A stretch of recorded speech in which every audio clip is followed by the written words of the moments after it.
the PS1 is from a different world. That's why our culture is so mesmerized by it, and why we remember it so fondly. It's a gateway to a world that wasn't fully digitalized yet. Still, there is just something about the PS1. And I'm not just talking about the aesthetics of its games, but the entire experience that came with owning a PlayStation 1. The whole vibe, the whole atmosphere.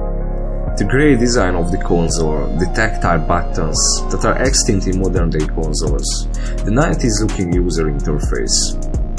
The PS1 lives at the crossroads of the 90s aesthetic. Companies still had the Vaporwave logo and manufactured tactile devices with chunky buttons and glowing LED lights. The world wasn't digitalized as much as it was in the early 2000s. YouTube didn't exist yet. The internet was still finding its voice. It was a time between analog and digital. Games leaned into the constraints. They used fog to create an unnerving atmosphere and pre-render backgrounds to create a huge world that felt like a postcard from a dream you almost remember. You had to wait for the memory card to be read. You could literally hear the disc spinning in the disk drive. When you see a PS1 game, you know it's a PS1 game, and it reminds you of a simpler time. If the PS2 is the moment we merge with the machine, the PS1 is the moment right before, when you could still hear the hum and the whir of the computer. You weren't absorbed into the machine, you weren't consumed by technology yet. That's why the PS1 aesthetic still lingers. I wasn't alive in the 90s, but whenever I play PS1 games, I can still feel the atmosphere of that era.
The best PS1 games were able to make you feel truly immersed.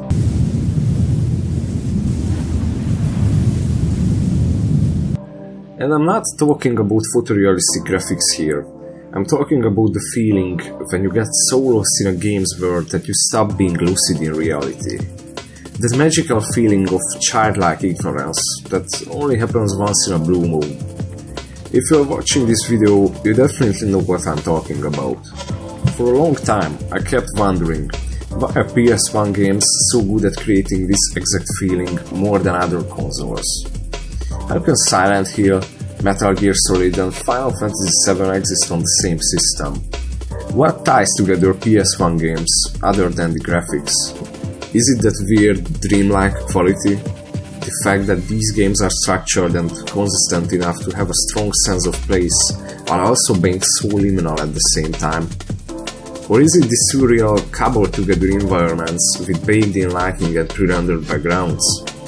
Surreal environments and bizarre secrets definitely stimulate players' imaginations, but I think there is something more about the PS1. I kept thinking about this console for a long time, and I came to the conclusion.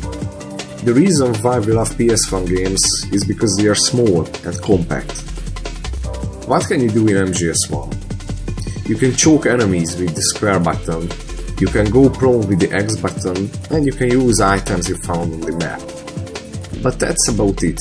There are no overcomplicated mechanics. And this is true for almost every PS1 game. They are not that complex. When you think about it, Resident Evil games don't even have a HUD. The only visual effect you can see when you shoot a gun is a gun shell ejecting from your weapon. And when you get damaged, there is no health bar. Your character just starts limping after taking a certain amount of damage. It's simple, compact. Same with Silent Hill. Before we keep going, I just want to take a second to say thank you to everyone who made it this far in the video. If you are enjoying it, consider subscribing to the channel and dropping a like or leaving a comment. If you are interested in playing the demo when it comes out, you should consider checking out our Patreon. The game uses crackling radio sound effects when enemies are nearby.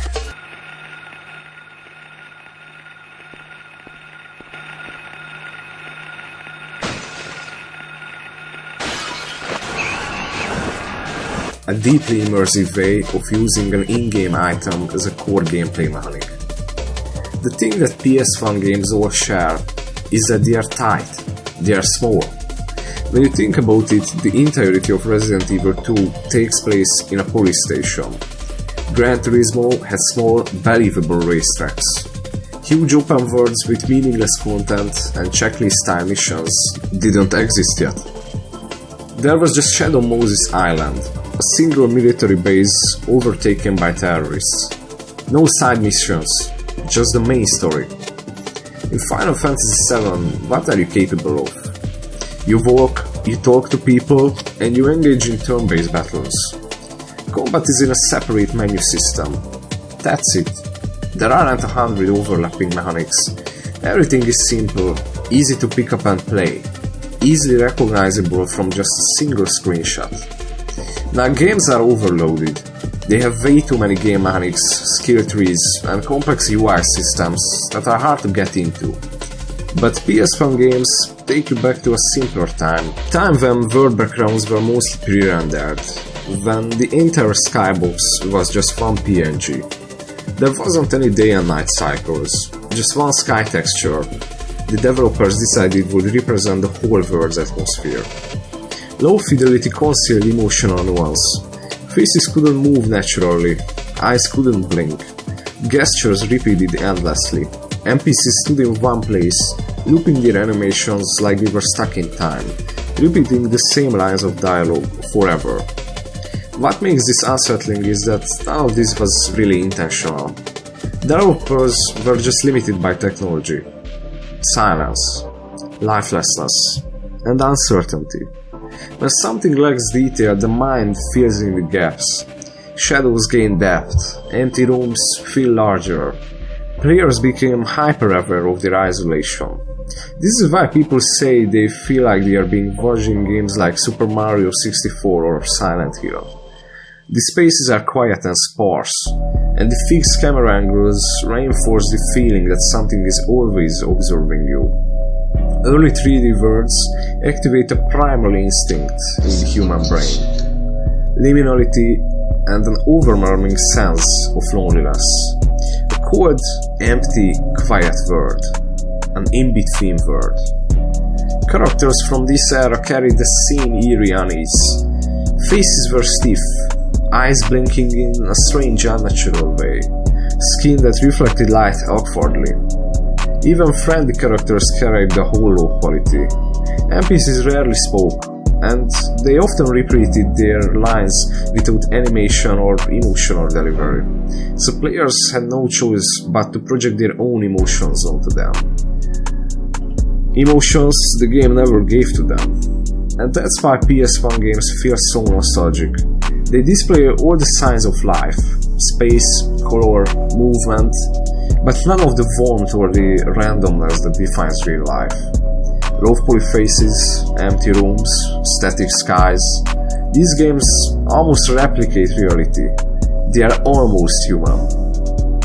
Many games from the PS1 era like Deus Ex or Quake only got console ports in the PS2 because the PS1 was simply too weak to run them, despite the fact that they came out in the same generation. It's hard to explain, but developers from different countries with different experiences create completely different games. There are no games like Baldur's Gate 1 or 2 or like Deus Ex on the PS1, despite the fact that they came out in the same generation.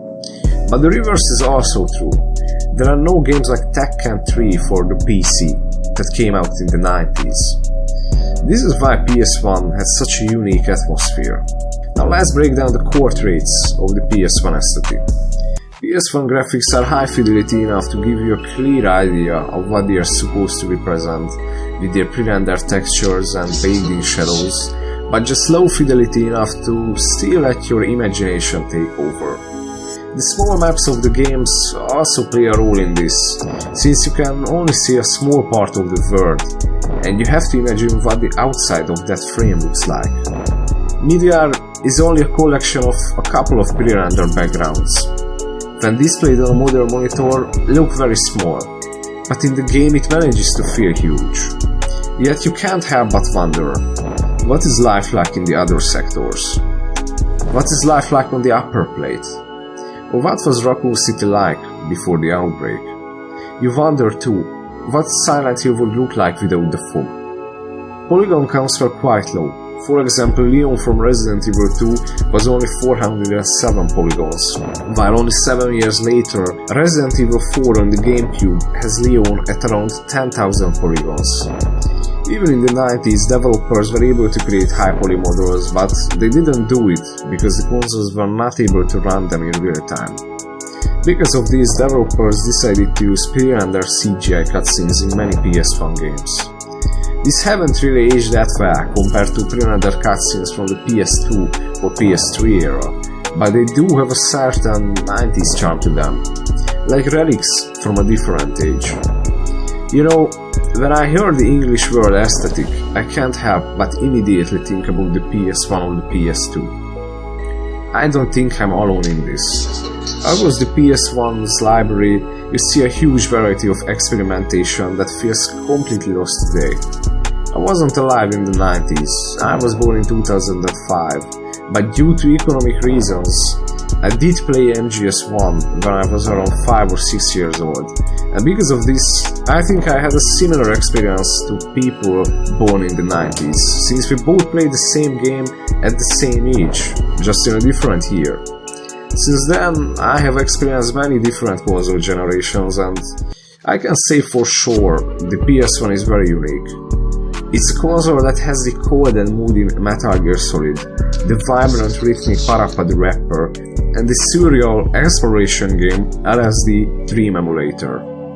And who could ignore the best Final Fantasy games, 7, 8 or even 9? Maybe those times have passed, maybe Sony isn't like what they were in the 90s, but at least we can always go back to our old consoles and replay our favorite games. And believe me, they are just as magical as they were when we first played them.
anyways, join me for a brief